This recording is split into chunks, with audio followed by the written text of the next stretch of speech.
রাজনৈতিক দলের প্রধান থেকে দানব, দানব থেকে সরাসরি বিচারের মুখোমুখি। আজকে সকালবেলাও পত্রিকার প্রধান শিরোনাম ছিলেন যিনি, এবং আন্তর্জাতিক গণমাধ্যমও যেই খবর প্রচার করেছে মহা গুরুত্বের সঙ্গে। হয়তো নাম বলতে হচ্ছে না, অনেকেই হয়তো জেনেই গেছেন কার সম্পর্কে কথা বলছি। তার রাজনীতির উত্থান এবং পতন কোথায়, কখন, কিভাবে, কেমন করে হলো, তার সবকিছু আজ চুলচেরা বিশ্লেষণ করব মধুমতি ব্যাংক পিএলসি নতুন বাংলাদেশে। আপনাদের সবাইকে স্বাগত জানাচ্ছি, দেখছেন নিউজ 24, সাথে আছে রিশাদ হাসান। এবং আজকে আমাদের যে আলোচনার বিষয় সেটি হলো উত্থান পতনের রাজনীতি। সবাইকে স্বাগত জানাচ্ছি। আজকে আমাদের সঙ্গে স্টুডিওতে বরাবরের মতো তিনজন অতিথি উপস্থিত আছেন। আমি একটু আমার ডান পাশ থেকে পরিচয় করে দিতে চাই। আমার ডান পাশে আছেন ফারুক হাসান, সিনিয়র সহসভাপতি ও মুখপাত্র গণ অধিকার পরিষদ। আমাদের সঙ্গে আরও উপস্থিত আছেন মাহমুদা হাবিবা, সদস্য বিএনপি মিডিয়া সেল। এবং আমাদের সঙ্গে স্টুডিওতে আরও আছেন ব্যারিস্টার সানি আব্দুল হক, যুগ্ম সাধারণ সম্পাদক এবি পার্টি। আপনাদের তিনজনকে স্বাগত আজকে আমাদের এই আলোচনা যোগদান করবার জন্য। আজকে আমাদের বিষয় উত্থান পতনের রাজনীতি। আমরা যদিও উত্থান পতনের রাজনীতি বলছি, কিন্তু গতকালকে একটি মহা গুরুত্বপূর্ণ রায় দিয়েছে আন্তর্জাতিক অপরাধ ট্রাইব্যুনাল, এবং সেই আলোকেই আমি একটু প্রথমে ব্যারিস্টার সানি আব্দুল হক আপনার কাছে আসতে চাই। এই রায় আসলে কতটা আন্তর্জাতিক মানসম্পন্ন হলো? জি, ধন্যবাদ আপনাকে। সে সঙ্গে আমার দুজন সম্মানিত আলোচককে, সব আলোচককে শুভেচ্ছা জানাচ্ছি, এবং নিউজ 24-এ যারা দর্শক শ্রোতা কলা কুশলী আছেন সবাইকে সালাম এবং শুভেচ্ছা। দেখুন, গতকালকে যে রায় হয়েছে এটা নিঃসন্দেহে একটা ঐতিহাসিক এবং যুগান্তকারী একটা রায় হয়েছে। এখন এই যে বিচার প্রক্রিয়া ছিল, এই বিচার প্রক্রিয়ায় যে কালকের রায় শেষে আওয়ামী লীগের পক্ষ থেকে একটা স্টেটমেন্ট দেওয়া হয়েছে, তারা এটা নিন্দা জানিয়েছেন, তারা রাজনৈতিক উদ্দেশ্য প্রণোদিত এইভাবে একটা বয়ান হাজির করার চেষ্টা করেছেন, যেটা জাতি প্রত্যাখ্যান করেছে বলে আমি মনে করি। কারণ দেখুন, তারা 2010 সালেই কিন্তু তাদের শাসনামলেই এই ট্রাইব্যুনালটা গঠন করেছিল। ইতিহাসের পরিক্রমায় তাদেরকে আজকে বিচারের মুখোমুখি একই ট্রাইব্যুনালে হতে হলো। তো এখানে একটা রাজনৈতিক দলগুলোর মধ্যে একটা দারুণ শিক্ষণীয় বিষয় আছে। শিক্ষণীয় বিষয়টা হচ্ছে, যদি কেউ তাদের এই ফ্যাসিস্ট আচরণ কন্টিনিউ করতে থাকে, তাহলে সময়ের পরিক্রমায়, কালের পরিক্রমায় একদিন ওই কাঠগড়ায় তাদেরকে দাঁড়াতে হবে। এটা একটা বড় শিক্ষণীয় বিষয় রাজনৈতিক দল এবং রাজনৈতিক নেতৃবৃন্দের জন্য। কিন্তু দেখুন, আমাদের সমস্যাটা শুধু গতকালকে রায় নিঃসন্দেহে একটা সতর্ক বার্তা দিয়েছে, কোনো সন্দেহ নেই। কিন্তু এই রায়ের ফলেই যে সবগুলো রাজনৈতিক দল এবং নেতৃবৃন্দ একদম ঠিক হয়ে যাবে, কেউ আর ফ্যাসিস্ট হয়ে উঠবে না আগামীতে, কেউ আর স্বৈরশাসক হয়ে উঠবে না, এমনটা বোধহয় দাবি করার যৌক্তিকতা নেই। কারণ দেখুন, আমাদের যে সাংবিধানিক কাঠামো নিয়ে যে প্রশ্ন উঠেছে, জাতীয় ঐকমত্য কমিশন আমরা জানি দীর্ঘদিন মাসের পর মাস ধরে আলোচনা হয়েছে, এগুলো যদি প্রপার ইমপ্লিমেন্টেশন না হয়, তাহলে এই আপনি ব্যক্তি হাসিনা শুধু না, যে কোনো মানুষ সাংবিধানিক কাঠামোর মধ্য দিয়েই আসলে স্বৈরশাসক বা ফ্যাসিস্ট হয়ে ওঠার একটা প্রক্রিয়া ওর ভিতরেই আছে। তো আমাদের কাম্য থাকবে যে এটা যে ঐকমত্য কমিশনের মাধ্যমে যে জুলাই জাতীয় সনদ স্বাক্ষরিত হয়েছে, সবগুলো রাজনৈতিক দল এবং অংশীজন যারা অংশগ্রহণ করেছিল তাদের মাধ্যমে গৃহীত এই পুরো সনদের ভিত্তিতে আগামীর বাংলাদেশ হবে। আর আপনি যেটা সুনির্দিষ্টভাবে জিজ্ঞেস করেছেন, যেটা কতখানি আন্তর্জাতিক মানদণ্ডের ভিতরে পড়লো, এখন যে বিচারিক প্রক্রিয়ায় বাংলাদেশের যে প্রচলিত আইন আছে ওই পার্টিকুলার অফেন্সকে ডিল করার জন্য, ওটার যথাযথ প্রতিফলন আসলে ঘটেছে বলে আমি মনে করি। একজন শুধু রাজনৈতিক কর্মী নয়, একজন পাশাপাশি আইনজীবী হিসেবে আমি তেমনটা মনে করি। দেখুন, মৌলিক তফাৎ হচ্ছে তাদের শাসনামলে যে বিএনপি, জামায়াত সহ আরও বেশ কিছু দলের শীর্ষ নেতাদেরকে যে ওই ট্রাইব্যুনালেই বিচার করা হয়েছিল, ওখানে অনেক প্রশ্ন ছিল, এটা অনেক আন্তর্জাতিকভাবে সমালোচিত হয়েছে, নিন্দনীয় হয়েছে, বিচারিক অস্বচ্ছতা অনেক ছিল, এরকম অনেক কথা আছে। কিন্তু এইবারের সাথে মৌলিক তফাৎ হচ্ছে, এবারে কিন্তু তেমনটা বিশ্বজোড়া এরকম আলোচনা আছে বটে, কিন্তু সমালোচনা আছে, এটা পরিত্যাজ্য এরকম কোনো নেই। তো আওয়ামী লীগ যেটা বলছে যে রাজনৈতিক উদ্দেশ্য প্রণোদিত, এটা আসলে তাদেরই পক্ষ থেকে রাজনৈতিক উদ্দেশ্য প্রণোদিত একটা বক্তব্য। কারণ আপনি পাইকারি আকারে শুধু বলবেন, সুনির্দিষ্ট কোনো আপনি কি লুফল রেখেছে বা কি এখানে রাজনৈতিক উদ্দেশ্য প্রণোদিতভাবে ব্যবহার করা হচ্ছে, এটা সুনির্দিষ্ট অভিযোগ আকারে যদি আপনি না বলেন, তাহলে এটা শুধুমাত্র একটা রাজনৈতিক। জি, ধন্যবাদ। আমি একটু মাহমুদা হাবিবা আপনার কাছে আসতে চাই। একটু বলবেন যে শেখ হাসিনার রাজনীতিতে আর ফিরে আসার কোনো সুযোগ কি আপনি দেখেন কিনা? তার বয়স, তার রাজনৈতিক অবস্থান এবং তিনি বর্তমানে আসলে যেখানে অবস্থান করছেন, সবকিছু মিলিয়ে আসলে তার ফিরে আসার কোনো সুযোগ আপনি দেখেন কিনা?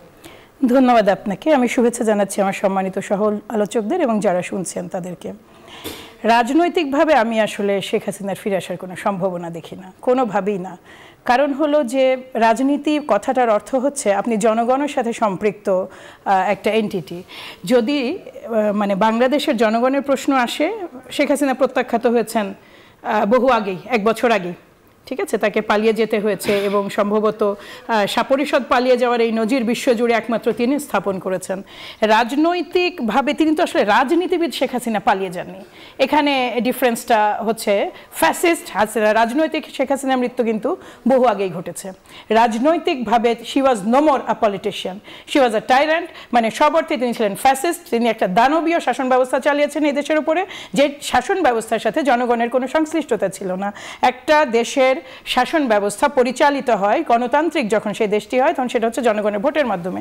তার আমলে তো কোনো ভোটই ছিল না, ফলে তিনি কিন্তু সবসময় জনবিচ্ছিন্ন, একেবারে সব অর্থে আন্তর্জাতিক শক্তির সহায়তা এবং দেশের ভেতরে জনপ্রশাসন এই দুটো তিনটা মানে উইংয়ের সহায়তায় তিনি টিকেছিলেন। ফলে শেখ হাসিনা পলিটিক্স থেকে আসলে স্বইচ্ছাতেই, যদি আপনি বলেন টাইমটাও আমি আপনাকে বলি, যখন থেকে রাজনীতিবিদ শেখ হাসিনা ফ্যাসিস্ট শেখ হাসিনা হয়ে উঠলেন, এটা 2008-9 যখন জিও পলিটিক্যাল সিচুয়েশন বিশ্বজুড়ে মানে আপস অ্যান্ড ডাউনস হতে শুরু করলো, ওই সময়টায় একটা খুব বড় ধরনের নীল নকশার অংশ হিসেবেই এই বাংলাদেশ থেকে 2008-9 পরে 14 আপনি খেয়াল করে দেখেন কিভাবে নির্বাচন ব্যবস্থা একেবারে ধ্বংস করে দেওয়া হলো এবং কোনো জনগণের অংশগ্রহণের রাষ্ট্রের সুযোগ থাকলো না। সো শেখ হাসিনা অ্যাকচুয়ালি তার politically she was dead during that time. এখন যে ফ্যাসিস্ট শেখ হাসিনা, এই ফ্যাসিজমের তো ফিরে আসার আমি একটাই এখন মানে ইয়ে দেখতে পাই, একটাই ওয়ে, সেটা হচ্ছে সাজা বরণ করে নেওয়ার জন্য। এছাড়া আমি তো আর সেটা খুব একটা যৌক্তিক মনে হয় না। আর দ্বিতীয় কথা, আমরা সবাই জানি যে যখন মৃত্যুদণ্ড মতো একটা দণ্ড হয়, তখন সাধারণত বিশেষ করে যেই দেশে তিনি আছেন, যেই দেশের পৃষ্ঠপোষকতা বহু ক্ষেত্রে তিনি পেয়েছেন, এখন পর্যন্ত পেয়েছেন, সেই দেশের থেকে ফিরে আসা কতটুকু সম্ভব হবে আমি জানি না। কিন্তু ওই যে আমি বললাম আমার মতামত, রাজনীতিবিদ Sheikh Hasina was no more, even যখন তিনি পালিয়ে যান তখনও একটা দানবী এই দেশ থেকে পালিয়ে গেছে, ফিরে আসা সম্ভব। ধন্যবাদ। ফারুক হাসান, আপনার কাছে আসবো। এমনিতে আমরা যেটি জানি সেটি হলো 30 দিনের ভিতরে তাকে দেশে এসে আপিল করতে হবে এই রায়ের বিরুদ্ধে। তো এছাড়া শেখ হাসিনার সামনে কি আর কোনো পথ খোলা দেখেন আপনি? ধন্যবাদ আপনাকে। ধন্যবাদ নিউজ 24 এর সম্মানিত দর্শক যারা দেখছেন এবং আমার সহ আলোচক সকলকে ধন্যবাদ। আসলে আজকে আপনি যে টপিকটা দিয়েছেন, উত্থান পতনের রাজনীতি, আসলে যার জন্ম আছে তার মৃত্যু হবে। ঠিক রাজনীতির ময়দানে যার একবার জন্ম হয়েছে রাজনৈতিকভাবে, বা যিনি একবার রাজনীতির ময়দানে পা রেখেছেন, তার রাজনৈতিকভাবে বিদায় হবে। আসলে পতন শব্দটা আমি এজন্যই বলতে চাই না, পতন এটা খুব নিষ্ঠুর। রাজনীতির ময়দানে আপনার আবির্ভাব যেমন আছে, ঠিক বিদায় আছে। আসলে এই বিদায়টা কতটা রোমাঞ্চকর, কতটা আসলে গ্রহণযোগ্য ওয়েতে হচ্ছে, কতটা আসলে জনগণের সাথে প্রাসঙ্গিক থেকে আপনি বিদায় নিচ্ছেন, নাকি আসলে জনগণ কর্তৃক ধিকৃত হয়ে আপনি বিতাড়িত হচ্ছেন, এটা কিন্তু আজকে আমি মনে করি মূল আলোচ্য বিষয়। এবার আসেন, আপাও বললেন যে রাজনৈতিকভাবে শেখ হাসিনার মৃত্যু আসলে অনেক আগে হয়েছে, পলিটিক্যাল ডেথ যেটাকে আমরা বলি। ধরেন যে বিগত 15-16 বছর আগেই, এই 15 বছরে আওয়ামী লীগ যে দুঃশাসন বাংলাদেশে জারি রেখেছিল, এটাকে আসলে কোনো পলিটিক্যাল কালচারের মধ্যে আমরা ফেলতে পারি না। এই জন্য আমি বারবার বলেছি যে বিগত 15 বছর আওয়ামী লীগকে আসলে Awami League is a political party এটা বলার কোনো সুযোগ নেই এবং এটা আসলে বলার কোনো অবকাশও নেই। কারণ একটা রাজনৈতিক দলের যে ক্যারেক্টারিস্টিক্স, যে বৈশিষ্ট্য থাকা দরকার, আওয়ামী লীগের মধ্যে তার ছিটে ফোটাও ছিল না। আওয়ামী লীগ এটা স্রেফ দানবীয়, উগ্রবাদী, সন্ত্রাসবাদী সংগঠন শক্তি। সেই জায়গা থেকে আমি মনে করি রাজনৈতিকভাবে আওয়ামী লীগের মৃত্যু অনেক আগে হয়েছে।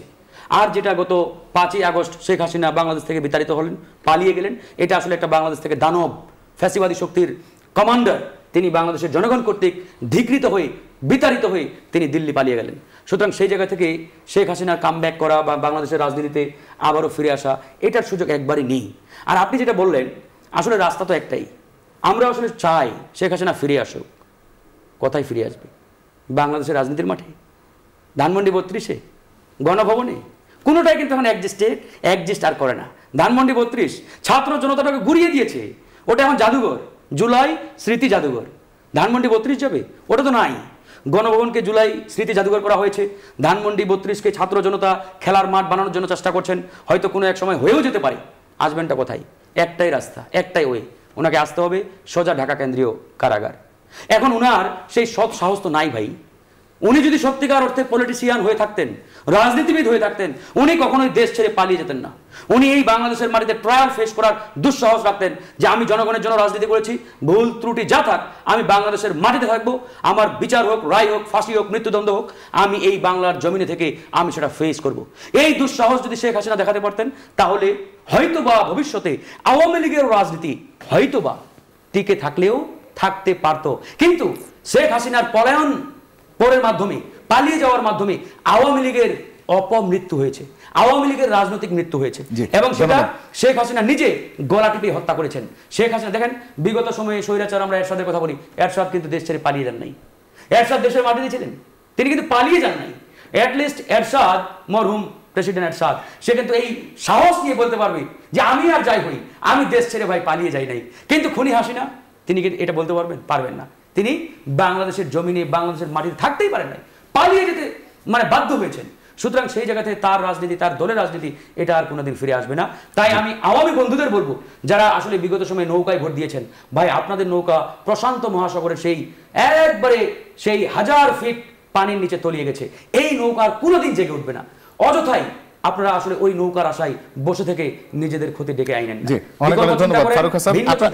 আপনার কাছে আবার আসবো, আপনার কাছে আবার আসবো। ব্যারিস্টার সানি, একটু বলবেন যে গতকালকে তো ট্রাইব্যুনাল রায় শুনিয়েছে, কিন্তু তারপরে হিউম্যান রাইটস ওয়াচ এবং অ্যামনেস্টি ইন্টারন্যাশনাল তারা বেশ কিছু জায়গায়, বিশেষ করে মৃত্যুদণ্ড, সেই জায়গাটিতে তারা বিরুদ্ধ অবস্থান নিয়েছেন। এটার আসলে মূল কারণটা কি?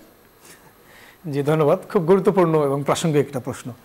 দেখুন, সারা পৃথিবী জোড়ায় কিন্তু বিশেষ করে যেগুলো মানবাধিকার সংগঠন, যেগুলো হিউম্যান রাইটস অর্গানাইজেশন আছে, এগুলো জাস্ট একাডেমিক ডিসকাশন আকারে বলতে পারেন। তারা এগুলো প্রত্যেক জায়গায় যেগুলো আলোচিত মৃত্যুদণ্ডের রায় আসে, সেসব জায়গায় তারা এই উৎকণ্ঠা প্রকাশ করে। দেখুন, সভ্য দেশ বলতে যে দেশগুলো নিজেদেরকে দাবি করে, শুধুমাত্র ইউরোপ ছাড়া বাকি অনেক দেশে কিন্তু এখনও মৃত্যুদণ্ড কার্যকর এবং জারি আছে। আপনি দেখুন, ইউরোপিয়ান ইউনিয়নভুক্ত দেশগুলো ছাড়া আপনি যদি আটলান্টিকের ওপারে যান, আমেরিকাতে কিন্তু 27+ স্টেটসে এখনও কিন্তু ক্যাপিটাল পানিশমেন্ট চালু আছে। আপনি একেবারে যে পূর্বে চলে যান, জাপানে এখনও মৃত্যুদণ্ড কার্যকর আছে। Singapore, Taiwan, China, even India, এইসব দেশগুলোতে প্রত্যেকটা জায়গাতে মৃত্যুদণ্ড চালু আছে। এখন প্রশ্ন হচ্ছে আমাদের কি হবে, বাংলাদেশের কি হবে? প্রত্যেকটা দেশের প্রত্যেকটা জুডিশিয়াল সিস্টেমে নিজস্ব মেজাজ আছে, নিজস্ব সংস্কৃতির উপর ভিত্তি করে তাদের ওই পানিশমেন্টটা নির্ভর হয়। বাংলাদেশের জুডিশিয়াল সিস্টেমে এখনও ক্যাপিটাল পানিশমেন্ট, ডেথ পেনাল্টি, এবং আমাদের যে মেজাজ, এই মেজাজের উপর ভিত্তি করে আমরা ওটাকে নির্ধারণ করেছি। এখন যদি সারা পৃথিবী জুড়ে আপনি একই রকমভাবে মানদণ্ড করতে চান, তাহলে তো আমাদের নিজস্ব বৈশিষ্ট্য, নিজস্ব মেজাজকে আমরা হারিয়ে ফেলবো। তো এই জন্য এটা একটা জাস্ট একাডেমিক ডিসকাশন আকারে আমাদেরকে গ্রহণ করতে হবে। তারা তো চাইবে, অনেক দেশ চাইবে যে মৃত্যুদণ্ড যেন উঠিয়ে ফেলা হয়, কিন্তু এটা আমাদের জন্য, আমরা এখনও we are not there yet. So এটা জাস্ট একাডেমিক পসিবিলিটি ছাড়া আমি আর কোনো এর বেশি কিছুই দেখি না। জি ধন্যবাদ। মাহমুদা হাবিবা, একটু বলবেন যে শেখ হাসিনা যখন আসলে রাজনৈতিক, তার আপনি বললেন যে মৃত্যু হয়েছে অনেক আগেই, তিনি যখন ফ্যাসিবাদ বা ফ্যাসিস্ট হয়ে উঠছিলেন, তখন আসলে অন্যান্য রাজনৈতিক দলগুলো আসলে তাকে দমন করার চেষ্টা করেনি কেন, বা তার আসলে একেবারে ঘোর বিরোধিতার জায়গায় আসলে পুরোপুরি কেন যেতে পারেনি? ঘোর বিরোধিতার জায়গায় পুরোপুরি যেতে পারেনি, আপনার এই কথাটার সাথে আমি একমত নই। তো কেন একমত? ঘোর বিরোধিতার জায়গায় পুরোপুরি যেতে পেরেছে বলেই সবগুলো দলের গুম আছে প্রায় 1,500 থেকে 2,000। এই ঘোর বিরোধিতা করেছে বলে, 25 থেকে 30,000 বিভিন্ন দলের অ্যাক্টিভিস্ট, এর মধ্যে অলমোস্ট 19,000 বিএনপিরই জেলের ভেতরে এবং অন্যান্য জায়গায় মৃত্যুবরণ করেছে। ক্রস ফায়ারে মৃত্যু আছে 4,500 থেকে 5,000 বা আরও বেশি। জামাত ইসলাম, বাংলাদেশ জামাত ইসলাম মানে জাতীয়তাবাদী দল সহ অন্যান্য দলগুলোর উপরে তো আছেই।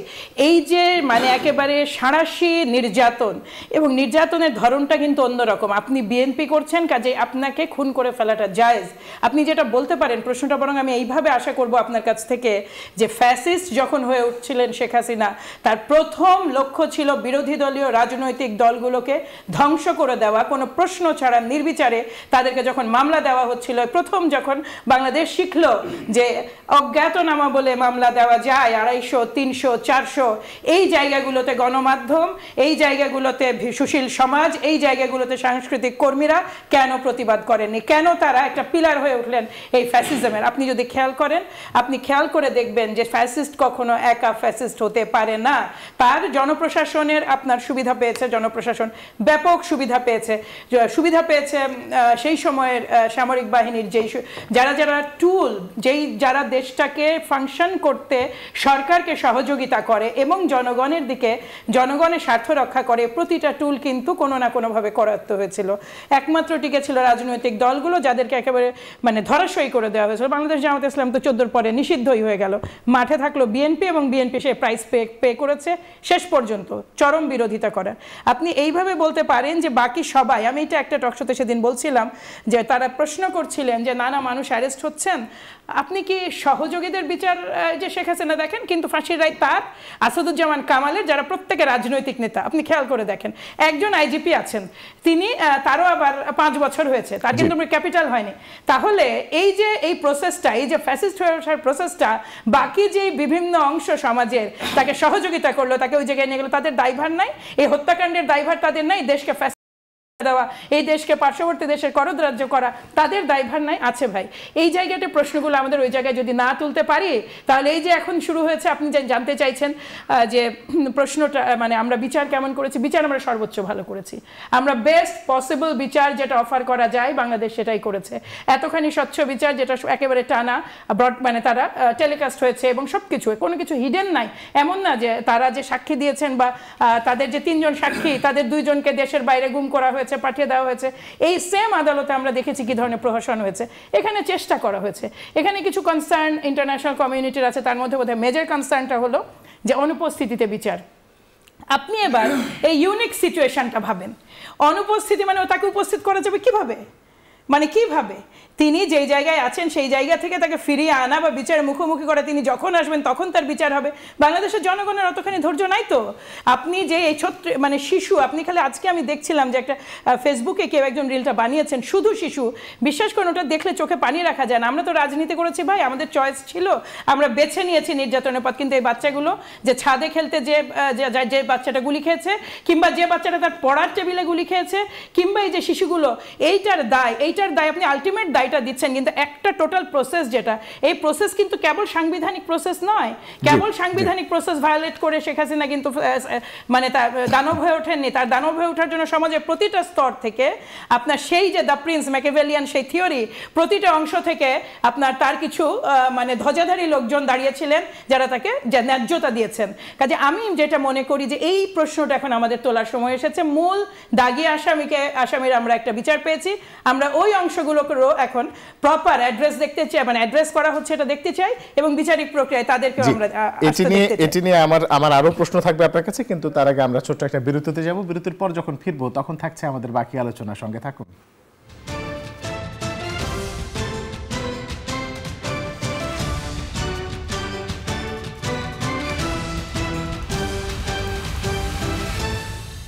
বিরতির পর স্বাগত আরেকবার। দেখছেন নিউজ 24, চলছে বন্ধুত্ব ব্যাংক পিএলসি নতুন বাংলাদেশ। আজকে আমরা আলোচনা করছি উত্থান পতনের রাজনীতি নিয়ে। আমাদের অতিথিরা আছেন ফারুক হাসান, আপনার কাছে আসি, একটু বলবেন যে প্রগতিশীল শিক্ষার্থী 1001 জন প্রগতিশীল শিক্ষার্থীদের নামে শেখ হাসিনার পক্ষে অবস্থান নেওয়ার স্বাক্ষর সহ শিক্ষক, তো সেই প্রগতিশীল শিক্ষক আসলে কারা? যদিও সেখানে 600 কয়েকজনের তালিকায়, মানে 600 কয়েকজনের নাম পাওয়া গিয়েছে, তাদের আসলে চাকরিচ্যুত করার দাবি করেছে বিশ্ববিদ্যালয়ের ছাত্র সংসদগুলো। ধন্যবাদ আপনাকে। তার আগে একটু বলে রাখি, এই যে গতকালকে যে একটি যুগান্তকারী রায় আমাদের আন্তর্জাতিক অপরাধ ট্রাইব্যুনাল দিয়েছেন, এই রায় নিয়ে 2-1টি মানবাধিকার সংগঠন, আপনারা যে ইতিমধ্যে আমাদের সানি ভাই বলেছেন এই বিষয়টা, যে হিউম্যান রাইট ওয়াচ যে আন্তর্জাতিক মানবাধিকার সংগঠন, হ্যাঁ, তো বিষয়টা হচ্ছে আন্তর্জাতিক মানবাধিকার সংগঠনগুলো যে কাজ করে তাদের কিছু কমন মানদণ্ড রয়েছে, কমন স্ট্যান্ডার্ড মেনটেন করে তারা কিন্তু তাদের অ্যাক্টিভিজম বলেন বা কার্যক্রম বলেন এটা কিন্তু পরিচালিত করে। তো সেই জায়গা থেকে তাদের কমন স্ট্যান্ডার্ডের মধ্যেই পড়ে যে তারা অলওয়েজ আপনার মৃত্যুদণ্ডের বিরুদ্ধে বা ফাঁসির বিরুদ্ধে। সেই জায়গা থেকে এটা নট অনলি বাংলাদেশ, এটা পৃথিবীর যে কোনো জায়গায় ফাঁসি বা মৃত্যুদণ্ড এরকম রায় হলে তারা কিন্তু তার এগনেস্টে একটা অবস্থান নেই। সুতরাং এটাকে আমরা খুব একটা জটিল পরিস্থিতির মাধ্যমে কিংবা ভিন্ন অ্যাঙ্গেল থেকে চিন্তা করে বা ভিন্ন অ্যাঙ্গেল থেকে দেখার কোনো সুযোগ নেই। এবার আসেন, এই যে বাংলাদেশের যে আইনগুলো যে আমরা প্রণয়ন করি বা তৈরি করি পার্লামেন্টে, প্রত্যেকটা দেশ রুলস অ্যান্ড রেগুলেশন বা লজ যেগুলো তৈরি করে এটা কিন্তু তার দেশের নেচারের উপর বেস করে কিন্তু আইনগুলো তৈরি করা হয়। বাংলাদেশের একটা আইন তৈরির সময় আমরা কিন্তু ওই আমেরিকার নেচার চিন্তা করি না, ইউরোপের নেচার চিন্তা করি না, আমরা চিন্তা করি কি আমাদের নেচারটা কি, আমাদের বাংলাদেশের এই এরেনাতে আসলে কি টাইপের অপরাধগুলো হয় এবং তার এগনেস্টে আসলে কি ধরনের রিমেডি আমরা দিতে পারি, তার উপরে বেস করে কিন্তু আইনগুলো তৈরি হয়। সুতরাং এখানে আমাদের এই যে মৃত্যুদণ্ড বা ফাঁসি আইনটা তো অনেকদিন আগে থেকে আছে, তো এটা নিয়ে আমি মনে করি খুব একটা জটিলতার কোনো সুযোগই নেই। এবার আসেন, এই যে দীর্ঘ 1 বছরের যে আপনার সাক্ষ্য প্রমাণাদির ভিত্তিতে আন্তর্জাতিক অপরাধ ট্রাইব্যুনাল যে ট্রায়াল প্রক্রিয়াটি সম্পূর্ণ করেছেন, এটা আমি মনে করি একবারেই স্বচ্ছ এবং আন্তর্জাতিক মানদণ্ড মেনটেন করে তারা কিন্তু এই বিচারিক প্রক্রিয়াটা সম্পূর্ণ করেছেন। এমনকি তারা ইন্টারন্যাশনাল প্রসিকিউটর টিমকেও ইনভাইট করেছিলেন বাংলাদেশে। আন্তর্জাতিক সেই পর্যবেক্ষক দল আসছেন, তারা এই বিচারিক প্রক্রিয়া পর্যবেক্ষণ করেছেন এবং তারা কিন্তু বলেছেন যে এই বিচারিক প্রক্রিয়া নিয়ে তাদের খুব একটা আপত্তি নেই বা তাদের খুব একটা সে নেই, এই বিচারিক প্রক্রিয়া অনেকটাই স্বচ্ছ। আমরা একটু শিক্ষকদের জায়গায় এবার আসেন, এই যে আপনি যেটা দেখেছেন, আমরাও দেখেছি যে 1001 জন শিক্ষক শেখ হাসিনার পক্ষে বিবৃতি দিয়েছেন। আসলে এই বিবৃতি আগেও ছিল, এখন আছে, ভবিষ্যতে থাকবে। হাসিনা 17 বছরে তার যে লেসপেন্সার যেগুলো তৈরি করে গেছেন প্রত্যেকটা রন্ধ্রে রন্ধ্রে, এরা তো ভাই একদিনে উড়িয়ে যায় নাই, একদিনে পালিয়ে যায় নাই বা একদিনে একবারে উধাও হয়ে যায় নাই, এরা কিন্তু বাংলাদেশের প্রত্যেকটা রন্ধ্রে রন্ধ্রে ছড়িয়ে ছিটিয়ে রয়েছে। এদের থেকে দেশটাকে উদ্ধার করতে হবে। আমি বারবার একটা কথা বলি যে ফ্যাসিবাদের কমান্ডারকে বাংলাদেশ থেকে বিতাড়িত করেছেন, কিন্তু ফ্যাসিবাদের দোসররা আমাদের ডানে বামে সামনে পিছনে সব জায়গায় ছড়িয়ে ছিটিয়ে রয়েছে। এই ফ্যাসিবাদের দোসরদেরকে আমরা যতদিন না পর্যন্ত এই বাংলাদেশে উৎখাত করতে পারবো ততদিন পর্যন্ত আমরা একটি ফ্যাসিবাদ মুক্ত বাংলাদেশ বিনির্মাণ করতে পারবো না। আপনাকে একটা ছোট্ট এক্সাম্পল দিই, ইতালিতে মুসোলিনির পতন হওয়ার পরে 20 বছর পরে ওই দেশের একজন প্রখ্যাত চলচ্চিত্রকার, যেমন আমাদের সত্যজিৎ রায় ছিলেন, এরকম ইতালির নামটা আমি ভুলে গেছি, উনি একটা মুভি বানালেন তাকে নিয়ে, মুসোলিনিকে নিয়ে, 20 ইয়ার্স লেটার, 20 বছর পরে। তার মানে এই যে ফ্যাসিজমের যেটা সিলসিলা, এটা কিন্তু ভাই আপনি চাইলেও 2-1 মাসে 2-1 বছরে আপনি উৎখাত করতে পারবেন না, এটা সময় লাগবে। তবে আমাদের রাজনৈতিক ঐক্য যদি থাকে তাহলে কিন্তু এটা সম্ভব। আজকে আমাদের আফসোসটা এই জায়গায়, আমাদের যে রাজনৈতিক ঐক্য 5ই আগস্টের পরে ছিল, এটা কিন্তু অনেকটাই ভঙ্গুর এবং অনেকটা মলিন হওয়ার পথে। আমরা যদি আমাদের এই ঐক্য ধরে রাখতে পারি তাহলে এই যে ফ্যাসিবাদের দোসর যে সকল শিক্ষক আজকে এই দুঃসাহসটি দেখিয়েছেন, এদের বিরুদ্ধে সম্মিলিত আওয়াজ তোলা দরকার। হাসিনার পক্ষে অবস্থান নেই। এই বিষয়ে আরো প্রশ্ন থাকবে। মাহমুদ হাবিবা, একটু আপনার কাছে আসি। শেখ হাসিনাকে ভারত থেকে ফিরিয়ে এনে সাজা কার্যকর করবে কে, অন্তর্বর্তীকালীন সরকার নাকি পরবর্তী সংসদ? দেখুন, এটা তো একটা প্রসেস, হ্যাঁ, এটা একটা কূটনৈতিক সম্পর্ক আছে তাদের সাথে আমাদের। সেখানে আমাদের যতটুকু আমার জানা আছে বন্দি বিনিময়ে একটা ট্রিটিও আছে তাদের সাথে আমাদের। সেইখানে এই সরকার তার সর্বোচ্চ কূটনৈতিক সক্ষমতা ব্যবহার করবেন তাদের ফিরিয়ে আনার জন্য। যদি সম্ভব হয় তাহলে বাংলাদেশ দেখবে বিচারে বাংলাদেশে তারাও আপিল 30 দিনের মধ্যে হলো তো আপিলও করতে পারবেন, কিন্তু 30 দিন পার হয়ে গেলে হিসাব বলে যে আপিল করার সুযোগ থাকবে না। আর এর বাইরে আপনার স্বাভাবিকভাবেই যদি ফিরিয়ে আনতে ব্যর্থ হন এই সরকার, পরবর্তী সরকার যারাই আসুন না কেন তাদের দায়িত্ব এটা ফিরিয়ে আনা এবং বিচার কার্যটা সমাধা করা। কারণ এই একটা বিষয় আমার ব্যক্তিগতভাবে বিষয় যে আমাদের রাজনৈতিক দলগুলো যারা আমাদের বর্তমানে আর কি জুলাইয়ের পক্ষের শক্তি, আমরা যারা সারা দেশব্যাপী যেই দলই হই না কেন, এই একটা বিষয়ে কারো কোনো দ্বিমত থাকবে না এবং আমি বিশ্বাস করি যে এই কাজে কোনো দীর্ঘসূত্রিতাও থাকবে না, কিন্তু সম্ভাব্যতাটাও বিবেচনা করতে হবে। দেখুন, এইমাত্র যখন এই শিক্ষকদের আপনি কথা বললেন, আমাদের দেশে আমাদের কিন্তু অলরেডি একটা ফ্যাক্ট চেক করা হয়েছে। এই নিউজটা সম্ভবত 52 বা কিছু একটা বলে একটা আউটলুক বা কি ধরনের একটা ইয়েতে এসেছে পোর্টালে, সেখানে অনেক শিক্ষক কিন্তু তারা জানিয়েছেন যে তাদের নামই ব্যবহার করা হয়নি, তার মানে অনুমতিই নেওয়া হয়নি তাদের কাছ থেকে। হ্যাঁ, আমরা কিন্তু একটা ভয়ঙ্কর নেগেটিভ প্রচারণারও শিকার। এই বিচারকে কেন্দ্র করে বাংলাদেশে মিস ইনফরমেশন, ডিসইনফরমেশন, ম্যাল ইনফরমেশনে মিডিয়াগুলো এত বেশি ছড়িয়ে আছে, বিশেষ করে অনলাইন মিডিয়া এবং পার্শ্ববর্তী দেশ। আমি যতটুকু জানি এটার সোর্স সম্ভবত পার্শ্ববর্তী দেশই, কিন্তু আপনার এই জায়গাটা আসলে যাচাই বাছাই করা প্রয়োজন যে 1001 জনের মধ্যে অনেকে অলরেডি জানিয়ে দিয়েছেন। সম্পূর্ণ প্রশ্ন, বাংলাদেশের ইতিহাসে কখনো কোনো নারীর ফাঁসি হয়নি, সরাসরি ফাঁসির রায় কার্যকর হয়নি। সেক্ষেত্রে আসলে শেখ হাসিনার ফাঁসির রায় কার্যকর করা নিয়ে কোনো আসলে জটিলতা তৈরি হতে পারে কিনা, আমি এই প্রশ্নটাকে এইভাবে দেখার চেষ্টা করব। সেটা হচ্ছে যে বাংলাদেশের রাজনীতিতে শেখ হাসিনা কিংবা যেই জায়গায় তারা আছেন তাদের জেন্ডার আইডেন্টিটি আর এখানে একেবারেই ম্যাটার করে না। আপনি যদি আসেন, আমি একদম সহজ কথায় বলে, আমাদের দলীয় চেয়ারপারসন বেগম খালেদা জিয়া, তিনি তো কোনোভাবেই আর আপনি তাকে, তিনি কিন্তু মানে দেশের নেত্রী, বিশ্ব নেত্রী, কাজে এই জায়গাটায় তাকে আর আপনি জেন্ডার ইয়ের মধ্যে ব্র্যাকেটে ফেলতে পারবেন না, এটার বহু ঊর্ধ্বে তারা উঠে গেছেন। ঠিক একইভাবে দানব, যেই লেভেল দানবে শেখ হাসিনা পরিণত হয়েছেন, সেখানে এখানে কিছুই কাজ করবে না, তার যে জেন্ডার পরিচয়, তার পারিবারিক পরিচয়, কোনোটাই কাজ করার কথা নয়। যেই ভয়ঙ্কর মানবতা বিরোধী অপরাধ তার হাত দিয়ে সংঘটিত হয়েছে, সেখানে এই শব্দটা আসলে বেমানান, এই প্রশ্নটা আসে না। এবং আমি মনেও করি না যে এই প্রশ্নটা তোলার কোনো সুযোগ আছে। বাংলাদেশ একটা ভয়ঙ্কর ফ্যাসিস্ট, দেখুন খেয়াল করুন, আমরা এরশাদ সরকারকে স্বৈর শাসক বলতাম, আপনারা যখন, আপনাদের মনে থাকার কথা, আমরা যখন এখন এই শেখ হাসিনা এবং আওয়ামী লীগ নিয়ে আলোচনা করি, দুধের শিশু মনে হয় আপনার, সত্যি কথা, মানে সাবেক প্রেসিডেন্ট এরশাদ সাহেবকে। কাজে এই জায়গাটাই অপরাধের মাত্রা এমন জায়গায় পৌঁছে গেছে যে তাকে কোনো একটা বিশেষণে দেওয়ার কিছু নাই। আমি যেটুকু বলছিলাম শেষ করি, সেটা হচ্ছে 1000 একজন শিক্ষক যে নাম এসেছে, তাদের 600 আপনি বললেন পাওয়া গেছে, এরই মধ্যে একটা বড় অংশ কিন্তু রিফিউজ করেছে স্টেটমেন্ট। কিন্তু আসলেও যদি স্টেটমেন্ট বাকি কেউ করে থাকেন, তারা কারা, তারা ওই আমলে সুবিধাভোগী ছিলেন কিনা, কোনো অপরাধে সম্পৃক্ত ছিলেন কিনা, এটা যাচাই বাছাই জরুরি, কারণ আগাছা তুলে ফেলার সময় কিন্তু আসলে এটাই। জি, অনেক অনেক ধন্যবাদ। সানি, একটু বলবেন যে ভারত কি আদৌ শেখ হাসিনাকে ফেরত দেবে কিনা, এবং ইন্টারপোলের শেখ হাসিনাকে ফেরত আনতে ইন্টারপোলের রেড নোটিশ জারির যে প্রক্রিয়া চলছে, এই রেড নোটিশ জারির মাধ্যমে ভারত থেকে শেখ হাসিনাকে দেশে ফিরিয়ে এনে বিচারের মুখোমুখি করা সম্ভব কিনা? জি, ধন্যবাদ। আপনার এই প্রশ্নের সুনির্দিষ্ট উত্তর দেওয়ার আগে আমি দুটো বিষয় সম্ভবত একসাথে বললে দুটোই আনসার হয়ে যাবে। আপনি ফারুক ভাইকে জিজ্ঞেস করেছেন যে শিক্ষকদের, যে 1001 শিক্ষকদের তারা যে বিবৃতি দিয়েছে তথাকথিত কোট আনকোট, সেসব বিষয়ে দেখুন, আওয়ামী লীগ, আর আপাকে প্রশ্ন করেছেন, মাহমুদ আপাকে, যে নারীর ফাঁসির বিষয়। আমি দুটোকে একসাথে উত্তর দিই। দেখুন, ক্ষমা কখন করা যায়, নারী হিসেবে তাকে আপনি ফাঁসি দেবেন না, এটা যদি বলা হয়, তাহলে দেখুন এখানে একটা অপরাধের জন্য কিছু অ্যাগ্রোভেটিং এবং মিটিগেটিং ফ্যাক্টর থাকে। যেমন ধরুন, আপনি গাড়ি চালাচ্ছেন, আপনার চান নাই, কিন্তু হঠাৎ করে অ্যাক্সিডেন্ট হয়ে গেছে, আপনি গাড়ি থামিয়েছেন, এরপরে মানুষটাকে আপনি হসপিটাল নিয়ে গেছেন, আপনি ড্রাইভ করে নিয়ে গেছেন, আপনি অপরাধ করেছেন, স্বীকার করেছেন, আপনার সাজা দিতে হবে, সাজা পাবেন। কিন্তু এখানে একটা মিটিগেটিং ফ্যাক্টর আছে, বিচার ব্যবস্থা এটা বিবেচনা করে যে হয়ে গেছে অ্যাক্সিডেন্ট, কিন্তু সে মিটিগেট করেছে সিচুয়েশনটাকে, সে নিজে আবার ওই পেশেন্টকে ড্রাইভ করে হসপিটাল নিয়ে গেছে। তো এখন আপনি নারী প্রশ্নে, আপনি প্রধানমন্ত্রীত্বের জায়গায় নারীকে দেখতে চান, আবার ফাঁসির জায়গায় আপনি আপত্তি তুলছেন। এখানে শেখ হাসিনার মিটিগেটিং ফ্যাক্টরটা কি আসলে? এখানে কোনো অনুশোচনা, অনুতাপ, পরিতাপ, আত্মোপলব্ধি কিছুই তো উপস্থিত নেই। তো এরকম একটা জায়গায় আপনি দাম্ভিকতা বজায় জারি রেখেছেন, একদম তৃণমূল থেকে শুরু করে টপ পর্যন্ত কারোর মধ্যে কোনো অনুশোচনা নেই। এখানে আসলে মিটিগেটিং ফ্যাক্টরটা কোথায়? রাদার এখানে আরও অ্যাগ্রোভেটিং ফ্যাক্টর আছে। আর যেসব শিক্ষকরা, আপা যদিও দ্বিমত পোষণ করলেন যে অনেকে দাবি করছেন যে না, আমার নাম ব্যবহার করা হয়েছে, আমার কাছ থেকে অনুমতি না নিয়েই তারা এটাকে ডিজোন করছে, এই ব্যাপারটাকে আমি আশা করবো এটাই সত্যি হয়। কিন্তু তারপরও যদি কেউ এই অবস্থান নেয়, তাহলে আমার প্রশ্ন থাকবে, আপনাদের আসলে নৈতিক ভিত্তিটা কোথায়?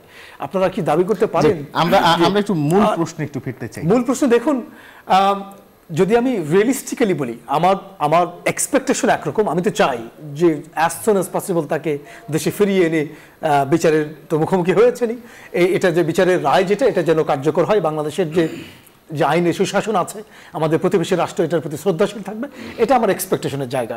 কিন্তু আমি রিয়েলিস্টিক্যালি যদি বলি, প্র্যাগম্যাটিক অ্যাপ্রোচ নেই, আই হাইলি ডাউট যে আমাদের নেইবার, অ্যাংরি নেইবার, তারা এটা করবে বলে আমি বিশ্বাস করি না।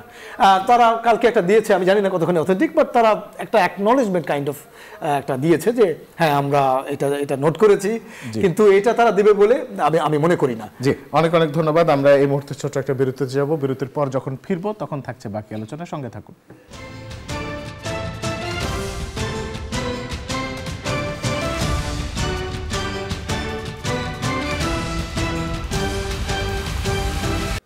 বিরতির পর স্বাগত আর একবার। দেখছেন নিউজ 24, চলছে মধুমতি ব্যাংক পিএলসি নতুন বাংলাদেশ। আমাদের আজকের অতিথিরা আমাদের সঙ্গে আছেন। আমি একটু একেবারে আমরা শেষ পর্যায়ে আছি। ফারুক হাসান, আপনাকে দিয়ে শুরু করি। প্রায় সব রাজনৈতিক দলকে আমরা দেখেছি এই গতকালকে রায়ের পরে প্রতিক্রিয়া জানাতে। জাতীয় পার্টিকে কোনো প্রতিক্রিয়া জানাতে দেখা না যাওয়ার কারণটা কি? দেখুন, জাতীয় পার্টির বিরুদ্ধে তো রায় হয়েছে, যাদের বিরুদ্ধে রায় হয়েছে এরা আর কি প্রতিক্রিয়া দেখাবে? আওয়ামী লীগ ইকুয়াল টু জাতীয় পার্টি, সমান সমান জাতীয় পার্টি। তো তাদের প্রতিক্রিয়া দেখিয়েছে, না, আমি বলতেছি জাতীয় পার্টি আওয়ামী লীগ এটা তো ভাই ভাই।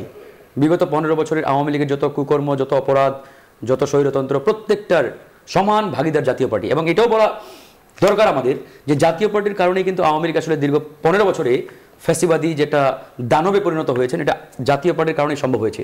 তো সেই জায়গা থেকে যেহেতু আওয়ামী লীগ প্রতিক্রিয়া দেখিয়েছে, জাতীয় পার্টি মনে করছে আর তো আমার প্রয়োজন নাই, আমার ভাই তো অলরেডি প্রতিক্রিয়া দেখিয়েছেই, সুতরাং সেই জায়গাতে তারা করে নাই। এবার আসেন এই যে রায় কার্যকরী, এটা আসলে বলা দরকার। রায় কার্যকরী যে বিষয়টা বা শেখ হাসিনাকে ইন্ডিয়া থেকে নিয়ে আসা এই সরকারের পক্ষে কতটুকু সম্ভব ইত্যাদি, এটা নিয়ে আলোচনা হচ্ছে। আমি আসলে এই দায়িত্বটা সরকারের উপরে একেবারেই পরিপূর্ণভাবে চাপিয়ে দিতে রাজি নয়। এখানে রাজনৈতিক দলগুলোকেও অনেকটা দায় নিতে হবে, দায়িত্ব নিতে হবে। কিভাবে? যেমন ধরেন এই সরকার কিন্তু কোনো পলিটিক্যাল সরকার না বা রাজনৈতিক সরকার না, সুতরাং এই সরকার আমাদের সকলের সম্মিলিত আন্দোলন সংগ্রামের ফসল হিসাবে তারা কিন্তু চেয়ারে বসছেন। এখন আমরা আমাদের জায়গা থেকে এই সরকারকে যদি প্রেসারাইজ করতে পারি, চাপ দিতে পারি, ইন্ডিয়া আসলে কি দেখে? ইন্ডিয়া দেখে বাংলাদেশের পলিটিক্যাল এরেনাকে। ইন্ডিয়া একটা চোখে দেখে আমাদের এই সরকারকে। আমরা আসলে খুব বেশি সময় পাচ্ছি না, আমাদের অন্যান্য অতিথিরা রয়েছেন। মাহমুদা হাবিবা একটু বলবেন, আপনার কাছে একই প্রশ্ন। সব রাজনৈতিক দল রায়ের প্রতিক্রিয়া দেখেছে, জাতীয় পার্টি দেখায়নি। জাতীয় পার্টি তো সিরিয়াস ধরনের উভয় সংকটে আছে বলে আমি মনে করছি। কারণ হলো তারা টিকে ছিল সত্যিকার অর্থে। জাতীয় পার্টি গত বছরগুলোতে 16-17 বছর কেবল সংসদে কয়েকজন সাংসদ ছাড়া এই একটা পার্টির আর কোনো অ্যাক্টিভিটিস কোথাও ছিল কি? তাদের কোনো অস্তিত্বই ছিল না। বিলীন হয়ে যাওয়া যেটাকে বলে, এইভাবে তারা বিলীন হয়ে গিয়েছিল। এখন তারা 5ই আগস্ট পরবর্তী সময়ে তারা নানাভাবে নিজেদেরকে একটা ভিন্ন রাজনৈতিক দল হিসেবে মানে স্বীকৃতি পাওয়ার একটা চেষ্টা চালিয়ে যাচ্ছে। এখনো পর্যন্ত সেই প্রচেষ্টা চলমান। এইখানে বিগত মানে তাদের যে মানে সত্যিকার অর্থে যেটা তাদের বেস বা প্ল্যাটফর্ম মানে আওয়ামী লীগ, তাদের পক্ষে কথা বললে তো এই বাংলাদেশে যে টেকা সম্ভব না, এটাও তো তারা খুব ভালো জানে। ইতিমধ্যেই জাতীয় পার্টি নিষিদ্ধের দাবিতে বিভিন্ন দল কিন্তু নানা ধরনের আন্দোলন করছেন। মানে এই জায়গাটা একটা স্ট্র্যাটেজিক পজিশন তারা নিয়েছেন। কিভাবে? সাইলেন্সের মাধ্যমে। কিন্তু এটা হলে তো চলবে না। আপনি কি তার মানে আবারও সেই এজেন্ডায় বাস্তবায়ন করবেন? মানে এই পরাজিত শক্তির এজেন্ডায় বাস্তবায়ন করবেন বলে চুপ আছেন? অ্যাটলিস্ট সাধুবাদ জানালে এইটুক তো দেশের জনগণ দেখতো যে তারা একটা নতুন যাত্রা করার চেষ্টা করছেন। সেটা করতেও তো তারা ফেল করলেন। জি, অনেক অনেক ধন্যবাদ। ব্যারিস্টার আপনার কাছে একই প্রশ্ন। দেখুন, আমাদের আসলে এক্সপেকটেশন কোনটা? যদি আপনার এক্সপেকটেশন থাকে যে জাতীয় পার্টি নিন্দা কেন জানায়নি, প্রশ্নটা যদি এভাবে দিই, অথবা জাতীয় পার্টি তো এই রায়কে স্বাগতও জানায় নাই, তো তারা তো নিজের ভালোটা খুব ভালো বুঝে, এই জন্য এখন চুপচাপ আছে। এখন নিন্দা জানালে কি হবে আর আর স্বাগত জানালে কি হবে, এই দোলাচলে তারা এখন ভুগছে। বাট স্বাভাবিকভাবেই আমি ধরে নিচ্ছি যে আপনি হয়তো নিন্দা জানায়নি কেন এই প্রশ্নটি হয়তো করছেন আর কি। এখন নিন্দা জানায়নি কেন, তারা তো আসলে সামনে নির্বাচন, সবকিছু মিলিয়ে এখন যদি বলি পাছে আবার নিজেদের বিচার প্রক্রিয়া আবার চালু হয় কিনা, সবকিছু মিলিয়ে তারা এখন একটা দিশেহারা, একটা কনফিউজ। একদম শেষ মুহূর্তে আছি, এক কথা একটু উত্তর নিতে চাইবো। নির্বাচন বানচালের একটা হুমকি এসেছে সজীব ওয়াজেদ জয়, বিষয়টি নিয়ে আপনি কি বলবেন? নির্বাচন বানচাল বা সারা দেশে একটা উত্তেজনকর পরিস্থিতি সৃষ্টি করে তাদের হ্যাবিচুয়াল একটা নেচার, তো এটাই একটা অব্যাহত প্রক্রিয়া বলে আমি মনে করি। ধন্যবাদ। মাহমুদা হাবিব, আওয়ামী লীগের এতদিনের অভ্যাস যাবে কোথায়? হুমকি ধামকি ছাড়া তারা কোনোদিন কথা বলতে পারেনি, আগামীতেও পারবে না। আপনি যেই ব্যক্তির নাম বললেন সে বাংলাদেশের রাজনীতিতে লিস্ট মানে রেলেভেন্ট একটা ম্যাটার। কাজেই এটা কিন্তু বেসিক ইন্টেনশন বাংলাদেশ মানে ওই দলটির, আমি আওয়ামী লীগকে রাজনৈতিক দল বলতেও পছন্দ করি না, এই দলটার ইন্টেনশন হচ্ছে নির্বাচন না হওয়া, যে কোনো মূল্যে বানচাল করে। কিন্তু তারপরেও কথাটা এমন একটা সোর্স থেকে এসেছে, এটা আসলে আমার মনে হয় না যে আদৌ কথাবার্তা বলার কোনো প্রয়োজন। ফারুক হাসান, একদম সংক্ষিপ্ত, আমরা শেষ মুহূর্তে আছি। দেখুন, শেখ মুজিবুর রহমান সাহেবও যদি আসেন, তা আগামী নির্বাচন বোধহয় আওয়ামী লীগ, শেখ মুজিবুর রহমান, জয়, শেখ হাসিনা কেউ আটকাতে পারবে না। ইভেন ইন্ডিয়ারও এই হিম্মত নাই যে আগামী জাতীয় নির্বাচন আটকানোর। তবেটা হচ্ছে আমাদের যে বিপ্লবের পক্ষের শক্তি, যে রাজনৈতিক দলগুলো রয়েছে, আমাদের কোনো দলের মধ্যে যদি দুষ্টমি থাকে, বদমাশি থাকে, ভিন্ন কোনো উদ্দেশ্য থাকে, তাহলে ভিন্ন কথা ভাই। আমরা যদি ইউনাইটেড থাকি, ঐক্যবদ্ধ থাকি, আগামী জাতীয় নির্বাচন নিয়ে আমাদের মধ্যে যদি কোনো সন্দেহ, সংশয় কিংবা এরকম কোনো ভিন্ন উদ্দেশ্য না থাকে, হীন উদ্দেশ্য না থাকে, চক্রান্ত না থাকে, তাহলে আমি নিশ্চিতভাবে বলতে পারি আগামী জাতীয় নির্বাচন অবশ্যই ফেব্রুয়ারির মধ্যেই হবে। কোন অনেক শক্তি ধন্যবাদ। আগামী জাতীয় নির্বাচনকে আটকাতে পারবে না অনেক ইনশাআল্লাহ। অনেক ধন্যবাদ আপনাদের তিনজনকে আমাদের সঙ্গে স্টুডিওতে উপস্থিত হওয়ার জন্য। দর্শক, আজকের মতো আমরা এখানেই শেষ করছি। সবাই খুব ভালো থাকুন, সুস্থ থাকুন, সুন্দর থাকুন। রবি থেকে বৃহস্পতি রাত 9টা থেকে 10টা দেখুন মধুমতি ব্যাংক পিএলসি নতুন বাংলাদেশ। শুভরাত্রি।